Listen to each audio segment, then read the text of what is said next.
Welcome back to Forbidden Knowledge News. I'm your host, Chris Matthew. Today my guest is Donald Jeffries. Before I bring him on, just a couple of announcements, and I will make this as quick as possible.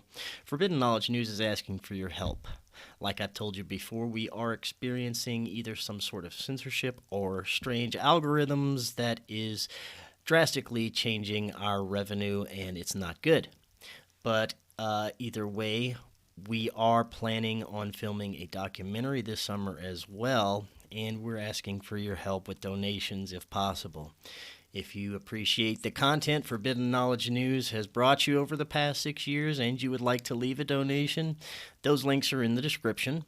We have a Buy Me a Coffee or PayPal option. You can just go to supportfkn.com or click the PayPal link in the description. Anybody donates $100 or more, you get a free reading from October. After you donate, email her, theancientgift222@gmail.com. And trust me, as soon as we have this figured out, you won't hear me asking for donations anymore. Forbidden Knowledge News is now on Minds.com. Minds is awesome. It's a video and social media platform. You don't have to worry about getting banned for telling the truth. You can join by clicking that link in the description. Also, our new episodes are always available on Rokfin, Odysee, and all podcast platforms, and now Rumble. If you aren't on Rokfin, go check that out. That's where you get our premium content. That's where you get all the premium content from every creator there on Rokfin. That's rokfin.com/FKN+, or click the link in the description. Our website is forbiddenknowledge.news. It's the home of the Forbidden Knowledge Network. We feature awesome podcasts there from our community. Be sure and follow us also on Facebook, Instagram, and Twitter. Today I want to welcome back to the show Donald Jeffries. He is the author of the cult classic novel The Unreals and the bestsellers Hidden History, Survival of the Richest, Crimes and Cover-Ups in American Politics, 1776 to 1963, Bullyocracy, and On Borrowed Fame, Money, Mysteries, and Corruption in the Entertainment World, which we will be discussing today. Donald, welcome back. How you doing? Fine, thanks for having me back. Yeah, it's great to have you back. I'm very excited. We're going to be talking about your new book, On Borrowed Fame. The Hollywood we see today, although much different in many aspects of early days, it's like a completely different monster, and it seems to be crumbling before our eyes, which kind of makes me giddy in a way. Which I definitely want to get into those aspects, but it seems from the beginning Hollywood and the concept of fame was never as it's been portrayed in Hollywood, TV or the media or news or anything like that. In reality, it's just a cesspool of corruption, lies, murder, and occult practices. So we have lots of fun stuff to discuss today. First, let's start with what brought you to write this new book. Well, I have other areas of interest besides conspiracies, although, that's the most popular thing that I talk about. Mm-hmm.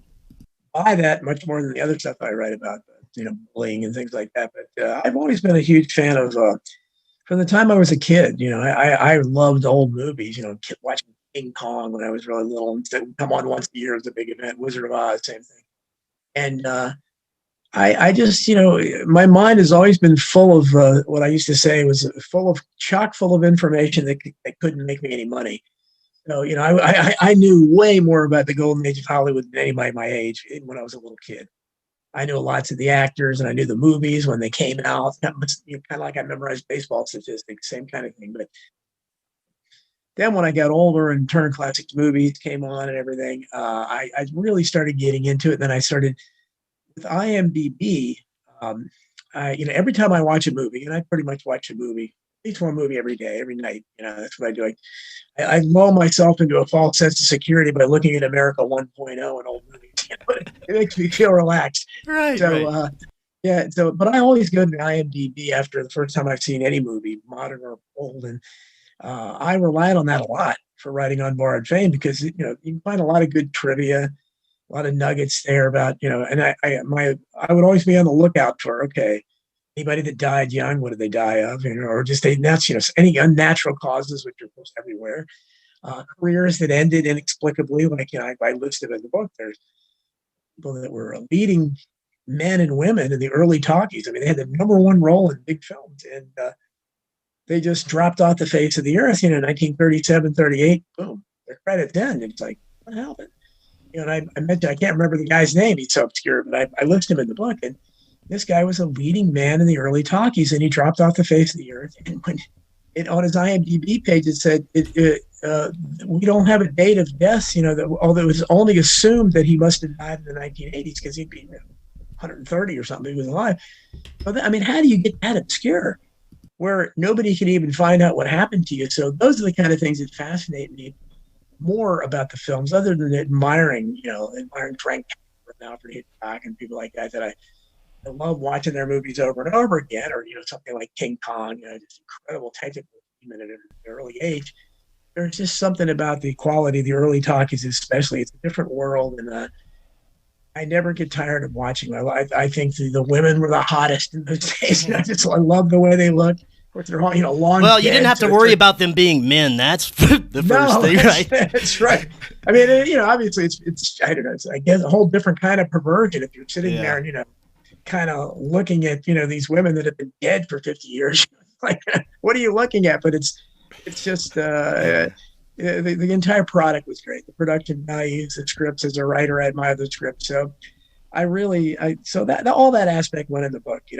Lots of admiration for it, but again, lots of exposés in this book about how there's always corruption there, and the organized crime, and all the unnatural deaths. Hollywood has as bigger body count than the Clintons ever thought of having. Yeah. And that's the thing that's attracted me to it too. That there's an overlap between the worlds of entertainment and politics, where entertainment is the only other industry you see where you see these kinds of natural deaths everywhere, the mass suicides and murders and deaths where they don't list a cause.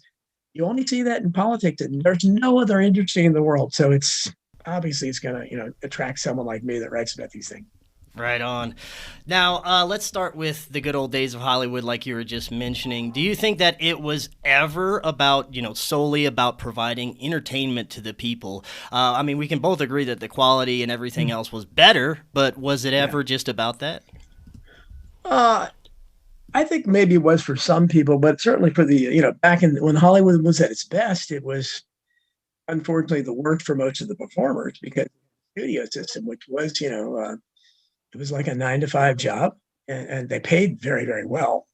And they got lots of the great perks, becoming stars. They had an easy life, especially compared to most people back then. But the system controlled things, and there was lots of censorship. Obviously, they didn't go anywhere. And in my book, Crimes and Cover-Ups, American Politics, 1776, 1963, I remarked on how it still amazes me that during the golden age of Hollywood, they never made a single film about George Washington or Thomas Jefferson. They had biopics on, British prime ministers and old royalty. Nothing about the founding fathers ever. They made almost no movie at all even touching on the American Revolution, which is exceedingly strange. But again, they were not going there for a reason. Even then, they didn't want to remind the people of how this country was born, in case they get those same kind of ideas again. Right. So so it's. They controlled the product. And a lot of times I'll look and I think, why did they, some of the scripts, you just scratch your head and say, why did they make a movie about that? I'd like to think they could have had more interesting scripts. But even saying all that, you watch any movie from the early talkies, 1930-ish on through well into the 50s for the most part, almost every one of them are going to be entertaining enough to hold your attention. Most of them. So like for somebody like me, I don't like the costume dramas, and I hate all war movies. So, throw those out for me personally. But any other one, any drama or suspense, especially, they wrote it well enough so that it kept your attention, and you wondered what happened. The acting was always good, even in the B movies. You didn't have the stuff you have today, which I complain about, the whispering dialogue, so you can't hear what the actors are saying, which is ridiculous. And I think I'm the only one talking about it. But you go back in those days, you hear everything that Joan Crawford and Clark Gable and people like that are saying. They may be whispering, but you're hearing everything you're saying.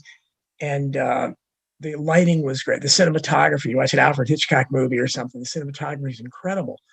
And so that's the kind of thing that I think that even in that studio system, you managed to get this really incredible product. So, and it's ironic that once you got rid of the studio system, the product went downhill, except for, so I think that, that kind of, whatever reason, the studio system, I think, made for a better product. Yeah, you mentioned the propaganda that was emerging in early Hollywood. Would you say it's safe to say that around World War II is when it really started ramping up with major propaganda on both sides, of course, but both sides were being played, right? Right. Well, I mean, in Hollywood, there really was only the pro-war side, and again, every studio except for Disney and 20th Century Fox with Daryl Zanuck, all the other studios were run by immigrant Jews, and so they clearly, they recognized Hitler way before anyone else did. So you had the Three Stooges, Bugs Bunny, Tarzan. All of these people were, talking about Hitler and the Nazis way before we got involved in the war. You had Bugs Bunny, going on straight and saying "buy bonds." You had a "buy bonds" thing at the end of a lot of early 1940-ish type of movies. So it was really, the propaganda they were hitting you over the head with it. I mean, they, even today with all the propaganda we have, they don't quite go that far where they put something on screen, or give to the Red Cross or something. Yeah. It was really overt, and so you couldn't. There's never been an honest movie about, All Quiet on the Western Front was a good examination of war at World War One. And it's amazing it got made the way it did. But World War II, nothing. Just like they don't question the Civil War either. Those are the two good wars. But nobody ever questions propaganda, thick and heavy. And then after World War II, the studios began being, the writers especially, and actors were so involved in all these front groups. And it's ironic because it was the right back then that was accusing Russia under the Soviet Union of, infiltrating Hollywood and the Russian propaganda, and Soviet propaganda. And there was a lot of that. And of course, it led to the 1950s, which outside of an American Activities Committee, and a lot of these Hollywood actors went and some were, so-called loyal. Some testified against the others and said, yeah, they probably are Reds or commies or whatever. But for the most part, Hollywood even then was, just infested with far leftists. And, unfortunately, a lot of those guys, Bogart types and Spencer Tracy, if they were alive today, they probably would be. You'd see them on the Academy Awards, and with their counting off the woke stuff. They were already into that world. Right. Now, when do you think the mob became really heavily involved with all the dealings in Hollywood?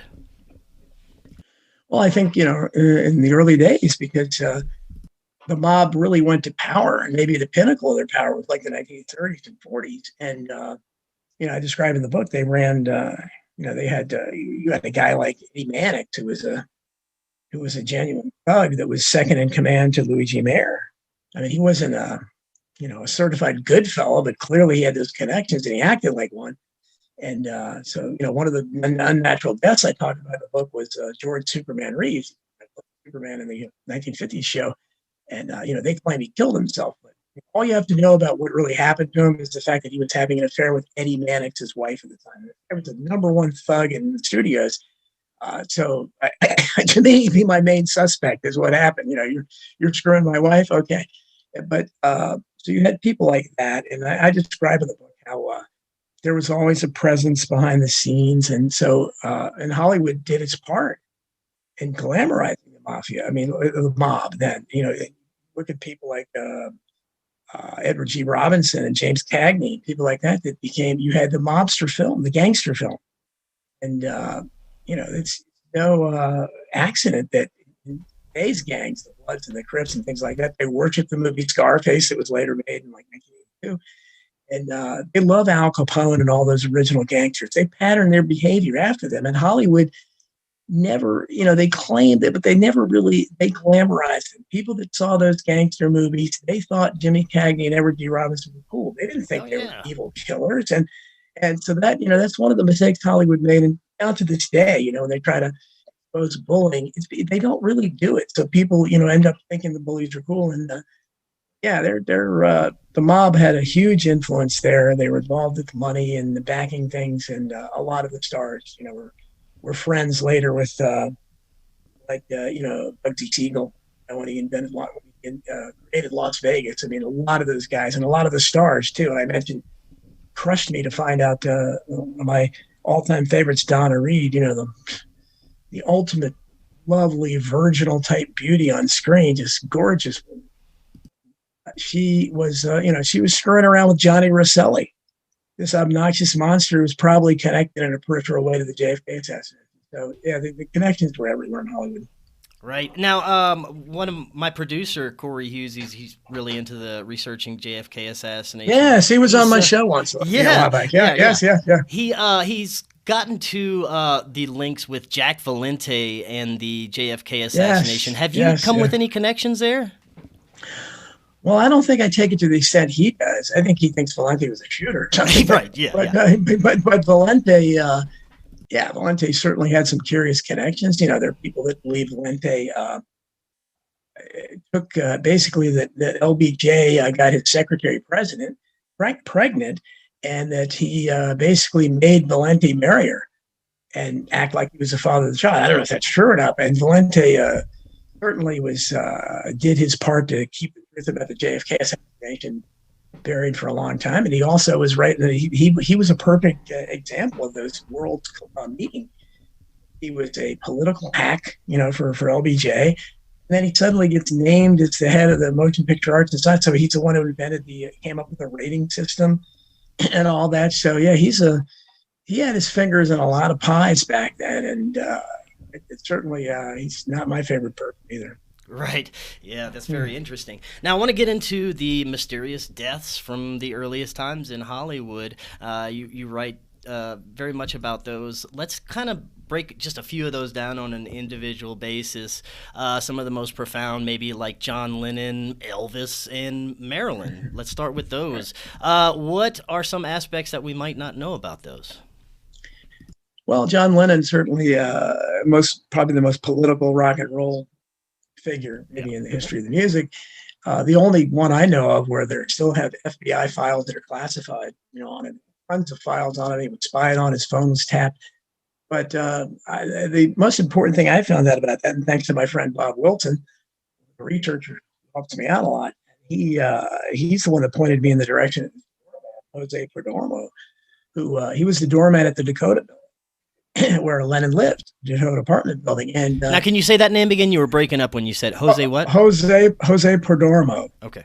And if you look him up, he had connections to the anti-Castro Cubans, the same group that was around Lee Harvey Oswald, and he was right in that group. And he was a big shot in pre-Castro Cuba. He was like a top police official. What is this guy doing, showing up, decades later, as a doorman, a lowly doorman at the Dakota Building where John Lennon lives? And so I find that there's a lot of things about it, and I go over some of the ballistics in that, and there's lots of reasons to doubt. For instance, I had Phil Strongman on my radio show, and he wrote probably the best book on the Lennon assassination a couple years ago.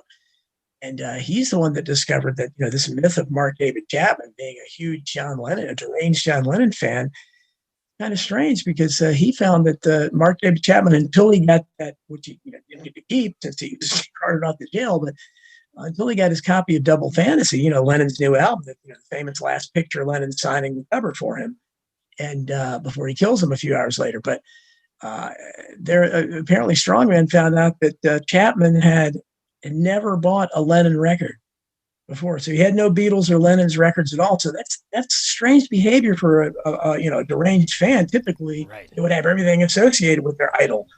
No, nothing like that. So I think, and he's got a very curious background. Mark David Chapman has had connections to World International, very strange alleged Christian group, whose president at one time, same time he was there, was John Hinckley's father.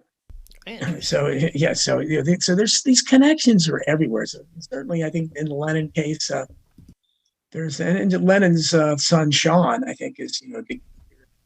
He thinks the government. Well, yeah, I mean, he was very political, like you said, and I'm sure there was plenty of reasons, to have him assassinated. What do you think? Because the reasons that were shown in the forefront is never really the real reason for anything that happens. So why would you think they would have gone after him?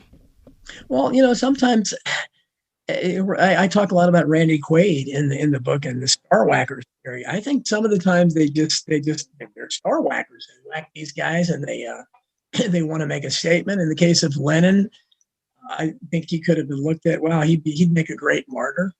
And they love martyring people, and certainly Lennon's record sales spiked. After that is when he was killed, and that happens almost every time. Elvis Presley was probably the first one where it was, that was a great career move by dying.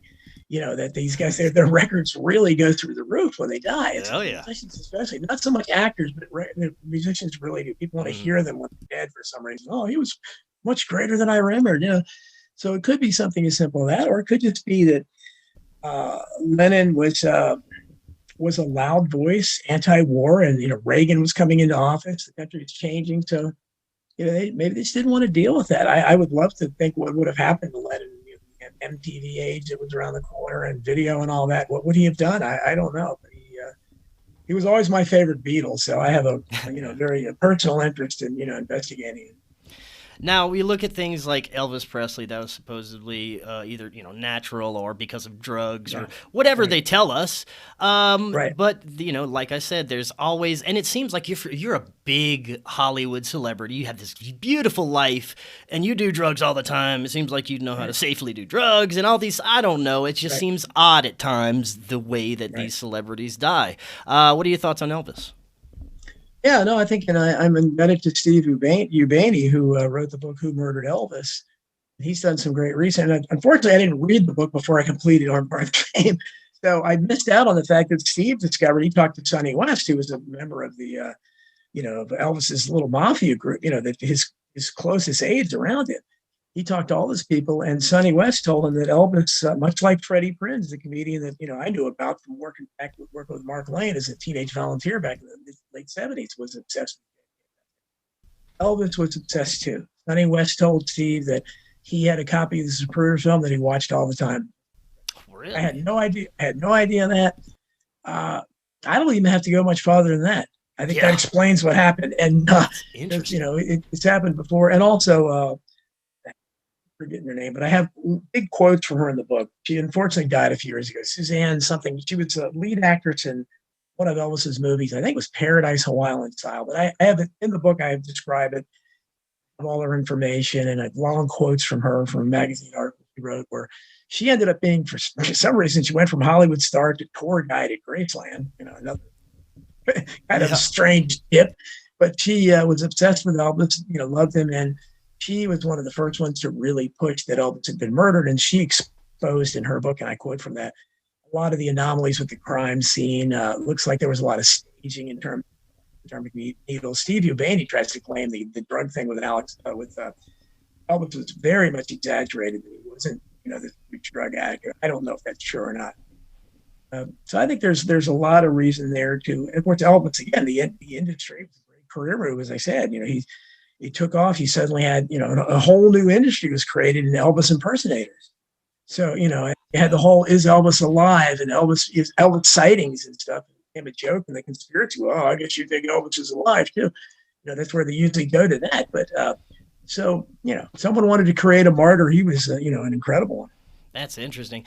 Now, based on what you just mentioned, do you think that there have been celebrities that might have faked their death, just to get out of the scene and out of Hollywood?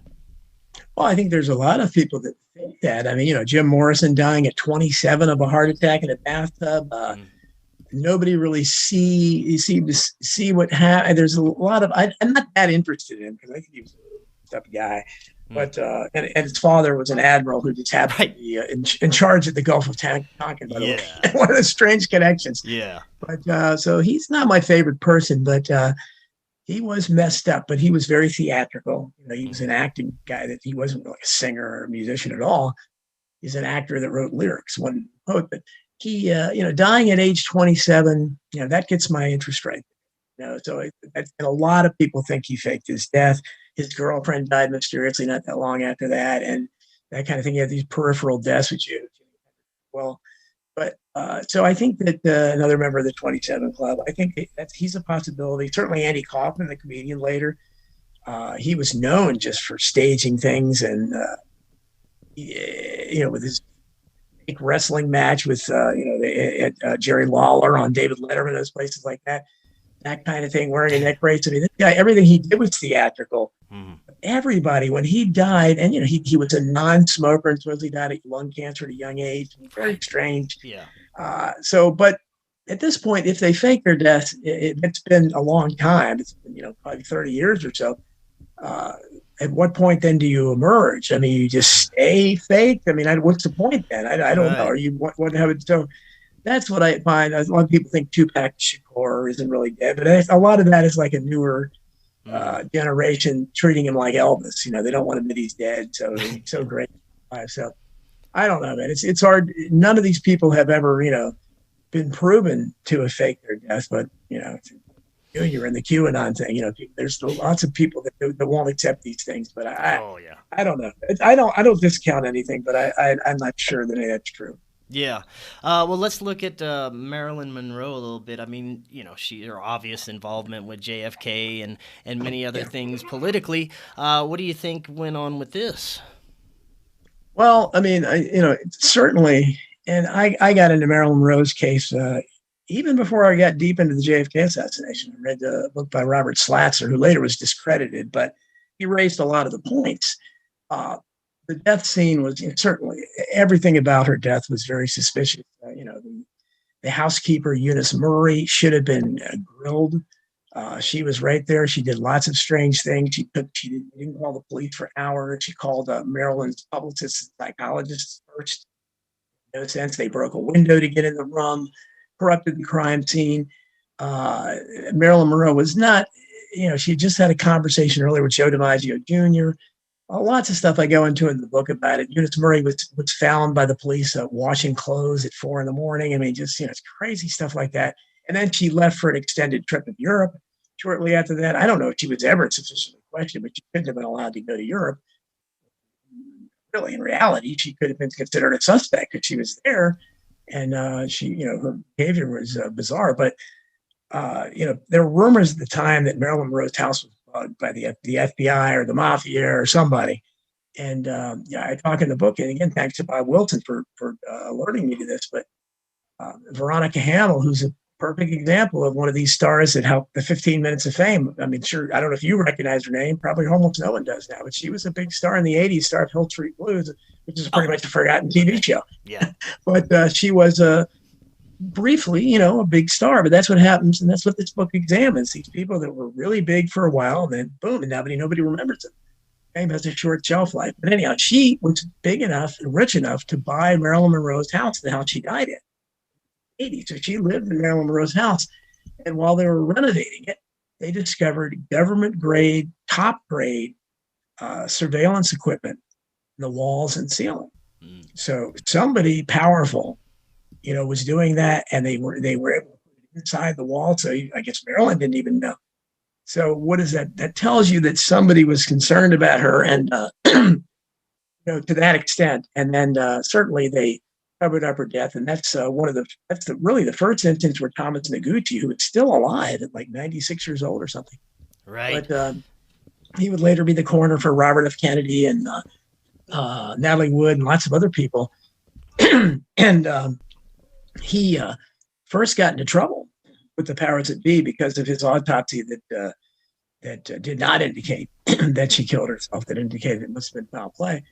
There's no question, and I don't. A lot of people think that they blame the Kennedys. No, I personally believe Marilyn Monroe's murder was a warning to the Kennedys, and they obviously didn't heed that warning. But there's no question that she was murdered. A lot of strange circumstances.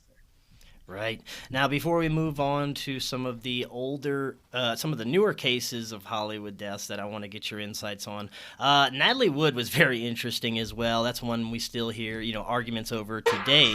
What are your thoughts on this one and the players involved? Well, I've had Lana Wood, who is Natalie's sister and was also an actress.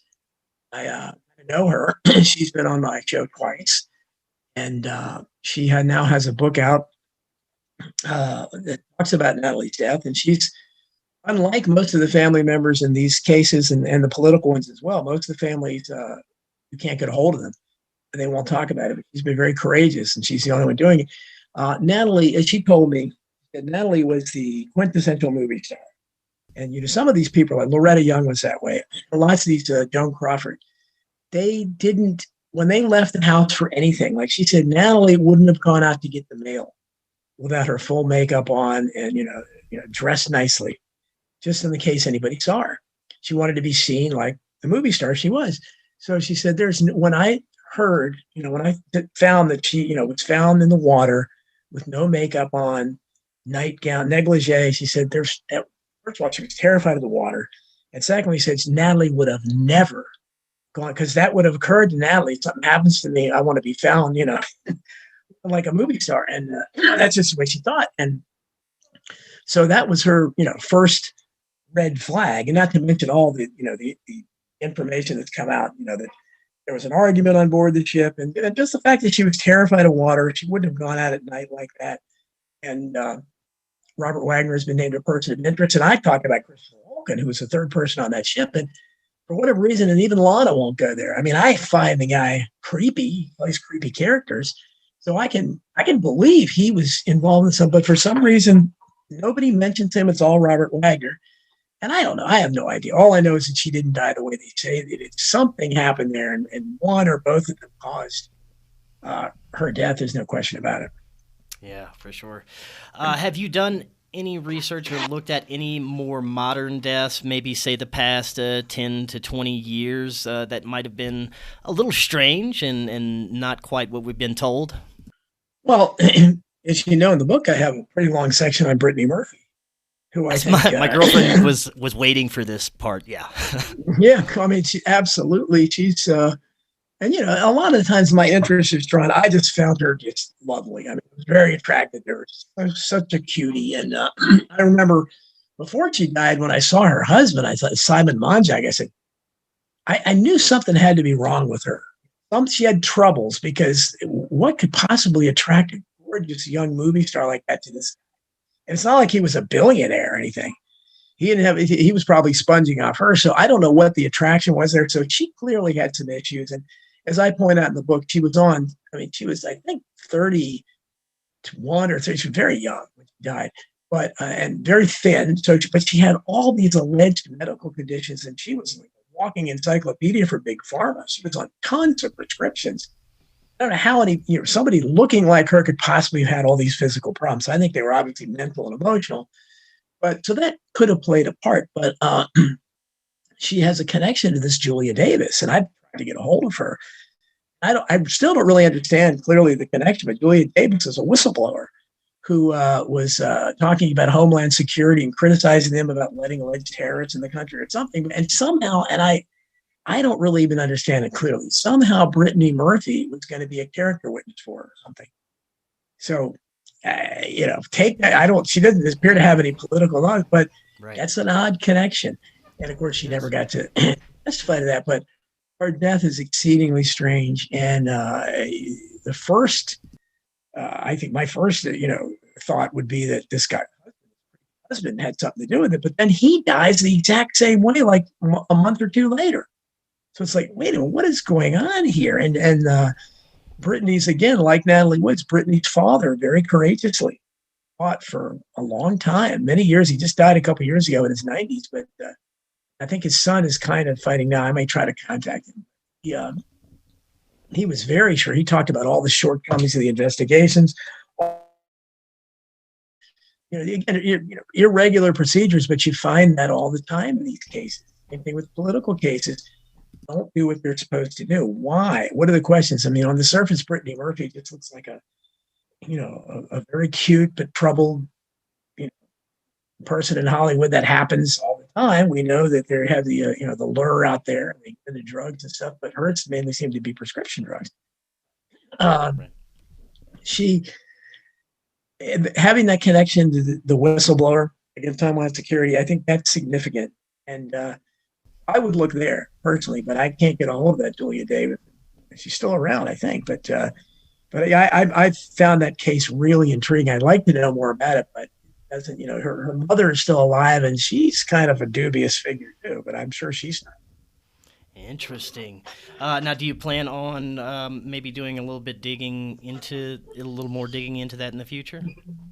Yeah, I'd like to. I still put out feeler to that Julian Davis. It's hard to find her contact. That's what I need to do. I need to ask a couple of my researchers. I have like 3 people that do. I mentioned Bob Wilson, Chris Graves, and Peter Seacosh did the other. Peter Seacosh did the cover for the Nice. very talented artist. Does a lot of comics and graphic stuff. And these guys, they donate. They just do this on their own. They started doing it. I can't pay them or anything, but they do a lot of work. I need to. They've hooked me up, especially Chris, for contact info for a lot of people. So I need to ask him. They go after Julia Davis, or maybe I don't think Brittany Murphy's mom would talk to me. But maybe she would, because I don't think she was the person and husband. But that'd be interesting. You're right. I'm not gonna. I look at it just because I kind of turned. I'm working on Hidden History 3, so I'm back in the political thing. So I have kind of not talking to these older celebrities or whoever I can get a hold of at this moment. But yeah, that worth looking into.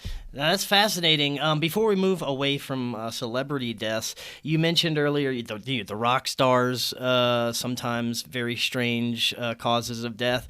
I'm wondering if you have any thoughts on Kurt Cobain and Courtney Love and that whole situation. Well, I touched on it in the book. I don't, and Chris Graves, he's always sending me. He's sending me Kurt Cobain stuff. He wants me to put something about it. I think in on board. Industry 3, but he knows that upside down. I may have. He's got somebody he knows. I may have somebody on my show about that. One of my shows, the upcoming near future. But it certainly looks like there was a guy, and I mentioned it in the book. I can't remember a weird kind of rapper's name. And again, I don't know. I know a lot about music, but that period, I really don't know much about the grunge music scene or Nirvana. So I'm not an expert on it, but I do know his death was very suspicious. And Courtney Love is a suspicious figure. And this guy publicly said that Courtney Love wanted to hire him to kill Kurt Cobain. And then he ended up like being run over by a train or some bizarre death. Typical Hollywood mobster political thing. So take that for what it is. I have the story, and I apologize to people. I covered so many of these things. I don't necessarily remember their names or the details. In Oddbarred fame, you can read exactly what I'm talking about there. But yeah, there it's further looking into. But again, a lot of times, like I said, the reason why Brittany Murphy attracted me because I just thought she was so attractive, and why did this beautiful girl die? Kurt Cobain doesn't interest me as much. So it's not like it's Lennon or somebody like that. So, but right. A lot of times I have to be interested to really or push a lot to something like that. But I think there's very little question. Right. Yeah. And I want to get into CIA relationships with Hollywood. I'm sure since the onset of the CIA, there was high involvement, and we're seeing major ties now. Of course, with the everything with from propaganda to consulting with actors to actors consulting right. and producers consulting with CIA. It's a tight relationship we see there, which also if you follow any history of the CIA, that doesn't seem very good or like a very good idea to be in a relationship with them. But what are some of the ties that you've looked into and the earliest relationships? Well, I have a whole section in the book where I talk about the connections, the way Hollywood and the military, the CIA and the military both, the Pentagon, they have script approval for that show 21, which was basically an advertisement for the CIA. They had script approval over that. And Ben Affleck, he made the movie Argo, which was a love letter to the CIA. And of course, it won the Academy Award. And guess who passed out the award for it? Michelle Obama, live from the White House, further blurring the line between politics and entertainment. Really? When she was going to announce the winner, did anyone have any doubt what the winning movie was going to be? The love letter to the CIA. Right. But so we know Ben Affleck has come out recently and said the CIA basically has admitted he works for the CIA, and it said that Hollywood is full of CIA agents. So I don't think there's any question about that. And it's just an extension of Mockingbird Media, Operation Mockingbird, which we know they place their assets in they said in the media, but most people concentrated on the news media, for all the assets that were in television and print media back then when it was more powerful. But they didn't, for some reason, they didn't look as closely at at Hollywood, and the entertainment industry. But clearly they're there. And the Pentagon has this works the same way. They have script approval. Any war movie today, any movie that the military that gets made, they have to have script approval, or they won't let you use their tanks and their, the equipment and make it look realistic. You won't have access to the best locales and all that. So it's certainly, you're not going to see any real anti-war movie made, and you're very unlikely to ever see anything that points to the CIA being the kind of Murder Incorporated that they've been for a long time. Now, when you look at the celebrities that are born into the industry, it seems like a much different world than those that go seeking it after they're already grown up and have experience. Those that are born into it seem to have, not all of them, but many seem to are being suggested to generational abuse and trauma, and I don't want to say MK Ultra, all these terrible things to kind of groom them to be this perfect Hollywood actor or actress, and then we see their programming start to break down a little later, and then they go nutso. What are your thoughts on that stuff? Yeah, well, certainly it's got to be other than like the son of an athlete. Like, I can't imagine what Mickey Mantle Jr. Mantle Jr. But if you're somebody like Fred Astaire Jr. So I don't think he had, but I mean something like that. If you're a huge star's son or daughter, especially, then we see a lot of nepotism. A lot of these people make it, but a lot more don't, and it touches a little bit on the child stars as well. They're the ones that have all the problems later in life. And my friend, one of the people I've made friends with several people in the entertainment industry by writing this book, and one of the guys who I know now is Paul Peterson, Jeff, the son on the Donna Reed show. And then later he formed the group On Minor Consideration. So he does great work working with these child stars, because so many of them have had trouble because their parents kept their money and they're not paid that well. And they reach a certain age and they're not cute anymore. And a lot of them are really cute as kids, and they just grow into awkward looking adults. And there's no roles for them, and they don't have a lot of them reach really the inspiration for this book with Spanky McFarland, who is, I still think, the greatest child actor of all time at a very young age. I mean, Spanky was mesmerizing. He was a Jack Nicholson of the screen from the age of about 2 to maybe 5 or 6. After that, he was awkward and he wasn't funny anymore. But at that young age, he was incredible. So, and his name Spanky in our gang is used. It was used by a rock group in the 60s, had several hits that he got nothing for. And I probably first started thinking this book when my wife and I were living in a townhouse. When we first got married, there was a restaurant that right around the corner from us that we could walk to called Spanky's Clubhouse. And it was, I have an obvious depiction of him on the marquee out front. And I just thought, wow, I wonder, and then I saw him on a talk show, and he was like, I could tell he was bitter, and he kind of touched on that. And I thought, wow, I just thought, man, that's got to be terrible that, because as it turned out, he was suing another Spanky's restaurant at the time of it. Again, my friend Bob Wilson, he used to go when he lived in Florida to a restaurant based on, I think they actually gave him a one-time fee of $5,000 or something, which is the only money that I know he ever made off this life. And so I could understand. And so I thought, there might be a book there, because I think this probably happened to a lot of people. So that's when I began communicating. And this was probably 2008, 9, 10, something like that. That's when I first started thinking of this book. And I started emailing a lot of these people, and some died since then. But they all were telling basically the same. Most of them said the same story, especially the people in the rock band. What royalties? They're almost all of them. And the people in the TV shows, we only get paid for the first few residuals, 3 to 6, whatever reruns. But, people like the Brady Bunch. I mean, my buddy now is Susan Olsen, played Cindy on the Brady Bunch. She's been on my show several times, but she's really great politically too. She's really open-minded, and I see why she said, no one's ever going to hire you in Hollywood again with your beliefs. You know that, right? Yeah. She knows that, but she's really cool. But she was one of the many to tell me, she didn't get anything from the Brady Bunch, even though the Brady Bunch is still shown today, along with Leave It to Beaver and Andy Griffith, all those shows. They're shown all over the world, and nonstop, pretty much almost any time of day that it's probably playing somewhere in the world. So if they were just getting what they should be getting, a little bit of residuals for each one, then they would be wealthy. They don't get anything because the contracts they signed were only for the first few reruns, and later they made it better for those performers. About 1974, like that, people that all the shows I loved, were before that.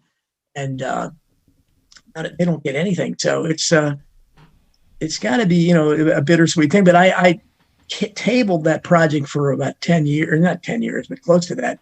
And then I wrote other books, and I said, well, maybe I'll make it into something expanded. So it's because I didn't think I was going to get enough information, because a lot of these people that were bitter about it were writing their own books. And so they didn't want to give me too much information. I understood that. And so I said, well, I'm going to include what I have, and I started communicating with the entertainers again, and I got some more info, and I talked to several of them on the phone, which added to the chapter of communicating with the older entertainers. And but that's when I started saying, let's expand this. Let's look at all the unnatural deaths, the ones we talked about. They would full of them, the body. And I said, let's look at the nature of fame itself. We'll expand the financial thing. So that's why you see I have tons of figures in there. That why is this entertainer worth this much according to Celebrity Net Worth? Why are other ones worth this much? Why the ones I could find? Why did Hedy Lamarr, beautiful actress, big movie star, why did she die broke? She wasn't trouble. She was a Mensa person. She was brilliant, an inventor. Why did she die broke? Why did Betty Davis leave it small for?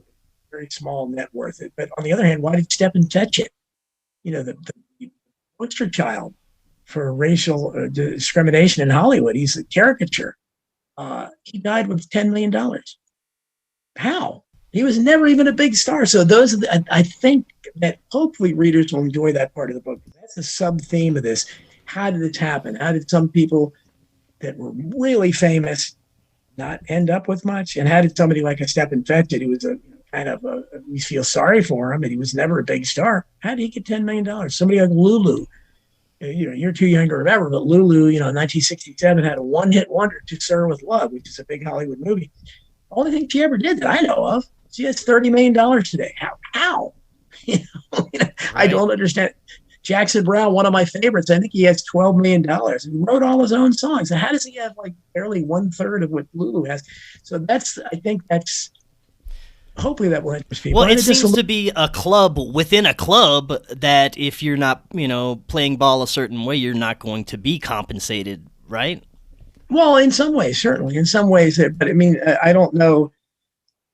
Some of those people, I can't, Betty Davis, for instance, is still lauded and revered by everyone. And she's not my favorite actress. I don't agree with a lot of people think she's the greatest ever, but she died with less than $1 million. And that, I don't think she was controversial to where somebody would have, they would have tried to punish her. I don't know how that happens. And I think that, that's the kind of thing I think it makes it kind of haunting. What does it mean? And then that's why the last chapter, I look at the history of fame, and I talk about entertainers that were stage entertainers that were the celebrities of their day in the 1700s, the 1800s, that are, nobody outside of, even I didn't know most of them, but nobody else, unless they're doing research like I was, has any idea who they were. But they were the glory of their time, to use the old baseball phrase. And I go all the way up even into the 80s, even in the 90s. But I talk about these people that were pretty big.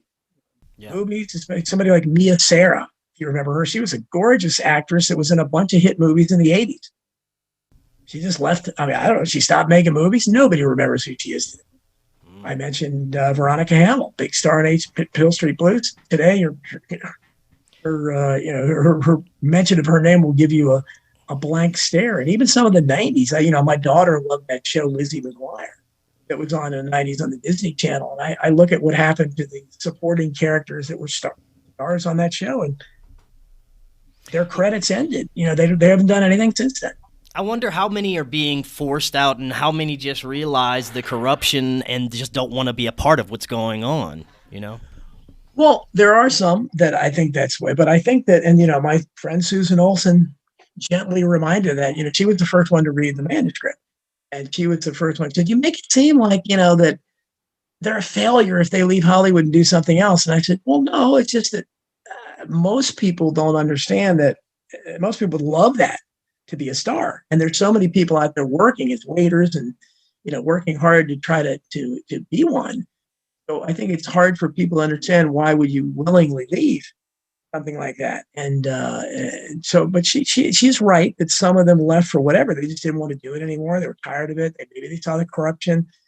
Some of the child stars, maybe they didn't want to be sexually harassed, by the pedophiles out there. I mean, there's a lot of things they could have seen, but it's just the ones that, and you see a lot of them that are still hanging around the outskirts that they can't get work. And Spanky's our gang cohort, Alfalfa, is one of those guys. He was one that was never really cute, and he had a very brief period where he was okay. But he became really annoying, and in real life he was super annoying. He was a really bad kid. He used to pee on the cameras and just play with snakes and around. He was a country boy, barefoot, and just he never grew up. And but he was a very awkward teenager, and if you can see him every time my favorite movie, It's a Wonderful Life, comes on, he is the kind of ugly looking teenager that is he's the one that is interrupted in his dance with Donna Reed or talking to Donna Reed by James Stewart.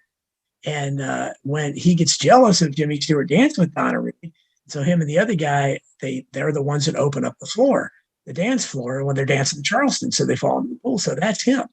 And you can see he wasn't attractive, and he would go to audition, but he was still trying to get movies, and he would go to auditions, and it would drive him crazy when they'd say, sing off key for us, Alfalfa, because that's the kid. And he ended up, typical Hollywood tragedy. He could get no work, and he ended up being shot to death. He's 30 over $50 or something. Yeah. He's a troubled guy, and Hollywood is filled with those kind of stories. Yeah. Now, I want to look at if you're trying to basically find out who's involved with what in Hollywood and what kind of dirty practices, an easy place to look would probably be the Epstein Flight Log, right? Well, yeah, for the ones now, yeah, sure, it certainly would. Yeah, you have, Kevin Spacey and tons. Was it Hard? I think I don't want to misrepresent anybody, but there's plenty of there are plenty of actors on there, and Kevin. For instance, Kevin Spacey has a really bad reputation. Well, yeah. Hollywood, little boys, those little boys, but and so I'm not sure why he was. I guess Epstein provided some boys too. I don't think Kevin. I wouldn't doubt it. I don't think Kevin Spacey was interested in Lolita Island. Yeah. Maybe Lolito something, but he. So I don't know. You're right, but that could bring down, and that's why Ghislaine Maxwell. It wasn't anybody. It's amazing she's alive still, but the fact she never talked. She didn't name names. She could have brought down a lot of people. Didn't really do that, and so. Because again, in the political world and in the entertainment industry, again, these two worlds are all covered. All the connections there between, and you see the same kind of behavior. And one common thread there that we see, and we're learning more and more in politics, big child sex trafficking, all the stuff I talked about in history with Franklin credit scandal, all these things. It's been out there for a long time. International sex trafficking is a real thing. These elites have a thing for kids. That's their go-to. When they get enough money and power, that's what they want. Most of them, it seems like. And that goes for Hollywood as well. They're clearly everywhere out there. And so it's to try to bring them down, you're going to be going up against incredibly powerful forces, because they're some of the biggest names in Hollywood, some of the biggest names in politics. Well, I think that they're failing in a huge way right now, because they're trying to normalize this pedophilia and being attracted to minors, whatever they want to call it. And I think they're going way too fast on this. People are definitely not ready, and it's falling apart in front of them. They're more worried about the woke agendas in Hollywood than actually providing any kind of entertainment, than actually finding people who are entertaining. That includes the actors and people that they're casting for movies this day. It's just a total shit show lately, but it's all about just, pushing out those agendas, making sure everybody's going to get their shots, wearing their masks, and, having interracial babies that are gay and trans. So, right? Absolutely. Well, that's the agenda. And that's part of it when it goes back to, we're talking about the quality of the product. The old time Hollywood, they didn't, if there was propaganda, it was kind of, to push virtue, or to act like there weren't anything as so-called fallen women, that women didn't cheat like that, and that men were virtuous, and that kind of thing. So it was a more decent form of propaganda. But now all that stuff gets away because there's so much racial agenda with pushing diversity. There's so much gender stuff with pushing strong women. And now you throw the transgender thing in there, which contradicts the strong women, ironically. Yeah.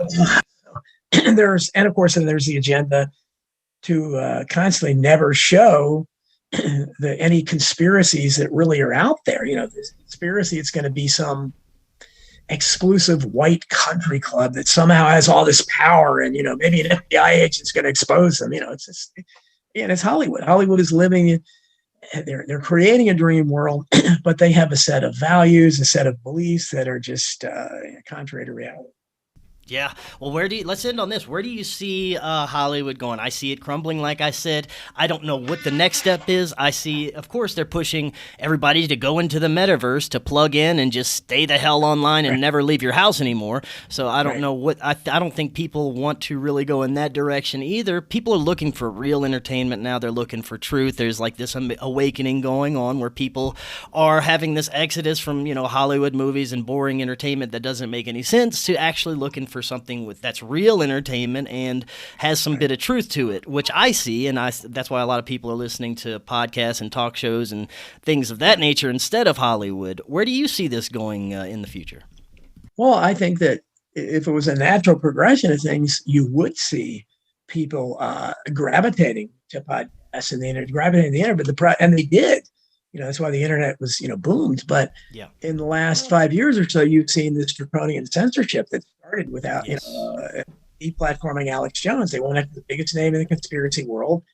And I remember at the time, just saying this is horrible. And so many people hated Alex Jones. And it didn't matter what I thought of Alex Jones. But I said, it doesn't matter. He's a huge name. And this is going to have tremendous ramifications. Oh, the next day, my numbers dropped off. The next day, it was crazy. Yeah. And so when I was, I used to go on SGT Report, which he was getting close to 1 million subscribers on YouTube when they canceled him, and Red Pill 78, which has built back his audience a little bit. I used to go on there all the time. Sarah Westall, Dustin Emos. These are the biggest platforms I had outside of, I can usually get on Coast to Coast 2 times a year. Of course, that's 10 million listeners, so nothing could top that for me. But RT Television was the only television I could get on. I got on their handful of times. Now they've canceled them. They're gone. And so this is what they're doing. They started with Alex Jones, and then they went after the lesser-known conspiracy-type people in there. They went after even prominent people like Trump, Robert F. Kennedy Jr., and all those people, my friend Naomi Wolf. They canceled them all from Twitter and Instagram. So this is a tremendous sense. So what happens is that although people want to go, then eventually they have to come to podcasts like this or things, and obviously they don't get as much attention, they don't get as much publicity, and as I was talking on Jeff Rentz, I'm on Jeff Rentz every Monday night. He was a big network, and I've said many times to there, they're coming for shows like this. And they're coming. I write on Substack all the time. I'm getting a good following over there. They're coming for platforms like that because they want total control. And what was great about the internet was people don't realize the FCC, the power it has over communications. So radio and television, when they were invented, if we were still concerned about the Bill of Rights, because the founding fathers could not possibly have foreseen these inventions, they should have amended the Bill of Rights. And I would never be for that otherwise, but they should have passed some kind of legislation where this is that the Bill of Rights protects all future inventions, radio, television, and whatever may come, the internet. And they didn't do that. So the FCC was created, and it stifled speech on radio. You had in movies, you had the Hays Code, which again, that's why my favorite movies are still the pre-code talkies before they had, you can see a little nudity back there sometimes. they had a little, it was a zippier, better product because they didn't have, and once the Hays Code, they still had some great movies, but the Hays Code forbids certain things. And again, you shouldn't be doing that if it's the First Amendment. When television came, the FCC ruled that obviously you didn't have nudity or, almost anything out of the ordinary on television for a long time. Still, the FCC is very involved for radio and television both, but they haven't got their tentacles into the internet yet. Well, I guess they don't need the FCC because the social media giants have shut down debate on their platforms where everybody goes. And they're, like I said, I don't think they're going to stop without coming for the blogs and without coming for podcasts and radio shows eventually, so that nothing out there, especially anything that has any kind of an audience. And so it's very troubling. And so I would say that's where we should be going next. Mm-hmm. We should be going, this wonderful internet, this wonderful invention, which has so many possibilities, and it should be an alternative to the fake news, the corrupt that we hear from the state-controlled media. And it is to a point, but they have really stifled it now by really the social media giants, especially. That kind of censorship has really disillusioned me, and I don't know what's in the future. I have to think, unless people fight back enough, I don't think we're going to escape an FCC type of situation on the internet. Well, I think you're exactly right. They're trying to make us China 2.0. They're trying to adopt all these things. It's like a social credit system. Social credit, yes. They don't want anything but the narrative put out there. But I also see a lot of them trying to do it too fast. It seems to me that they're making mistakes. It could just be me being hopeful. I don't know. Do you think that we have a chance if we do? Like you said, we need to rise up. That's the only way we're going to have any type of thing. But we don't have a track record even in the past 2 years with all this stuff going on, doing much about it. So, I don't know. What do you think? Well, I used to say that. Like I used to say, they hate the internet, and they would have gotten rid of it if they could. But I always said, there's always some teenager somewhere that is smarter than them and can circumvent them and go past the servers and everything. There's so many kids out there, especially that know more than they do, more than their experts do. But I didn't foresee this incredible censorship that was going to come down the path as far as Facebook with the fact checkers. And you're right, they have overplayed their hand. I mean, they're or fact checkers. I mean, that's right out of Orwell. Everything they're doing is as Orwellian. But again, it's because of the division in the country. They're succeeding because half the country or more is in various stages of lunacy. And it's Trump derangement syndrome. It's it's believing in the COVID narrative, the greatest psyop in the history of the world. It's waving the Ukrainian flag now. These people, and I've seen it in my own family. I've been canceled by members of my family. The country is batshit crazy in many ways, and those of us that are awake are more awake than ever. But we can't get to these people, and that's the problem. Is that if they institute the social credits, if they institute China's social credit score, so you go to try, and they have Elizabeth Warren, very telling. Foe of the bankers, who didn't want to audit the Federal Reserve. Well, she, this foe of the bankers the other day introduced a proposal for a CDC, a central currency. If they get that, that's when it's over. Because if they get that, they're going to tie everything you do to that currency. You're not going to be able to get all the science fiction movies you saw. Where I'm sorry, it's no good. You're going to everywhere you go, they're going to look and say, well, sorry, you have some problematic tweets out there. Clear up. And that's what it's going to be. And but half of the country that is absolutely insane now is going to cheer it on. Don't look for them to protest. They don't care. I mean, they're back to the people. I remember the old days say, well, you got nothing to hide. Why you care if someone comes and searches your house or your car? That's their attitude. Well, you got something to hide? And they depend on that kind of stupidity and subservience. And now the majority of the country is more, they've dug their heels in more than ever. They hate people like us. Absolutely hate people like us. And I see it in my own family. Like I said, I hear from people every day. It's very gratifying. I have people all over the world that love my work and listen to me, and I hear from them every day. I'm a longtime fan and stuff. It takes a long time to get used to that, but they're all strangers. I've never heard from anybody. My son is the only person in my large family that's awake. Everyone else ignores everything I do. I don't talk about this stuff in front of them anymore because they don't care. They act like, they don't react to any books being published, any appearances I make, nothing. And I think that's probably what is happening in a lot of places, is that, I can't, even in my own family and friends, and I can't influence them. So imagine how hard it's going to be to influence half or more of the country that is just gone. Yeah, and well, Hollywood and the media has done a great job of indoctrinating and brainwashing everybody. What can I say? Yeah. I mean, it's right in our faces. I can't compete with them. No. Yeah. Well, this was fantastic, Don. For those in the audience that want to get your books, find out more about you, what is the best way for them to do so? Well, I mean, they can find On Borrowed Fame and the older books, anywhere, Amazon, Barnes and Nobles. If you do a search for me, you're going to find more than you want to know, probably. I'm pushing my Substack writing a lot. Glenn Greenwald, a lot of good people there. It's a free speech platform while it lasts. Support it. I have a pay option there. Lots of people. I have lots of subscribers now. You can read it for free, or you can help out if you want. And lots of people have. It's wonderful. And you can find that at donaldjeffries.media. My blog, which goes back years, is donaldjeffries.news. I have two radio shows. The Donald Jeffries Show airs Wednesdays on Otelli.com, and later the Rents Network repeats it, and it's on a lot of places. Great. I protest this every Friday.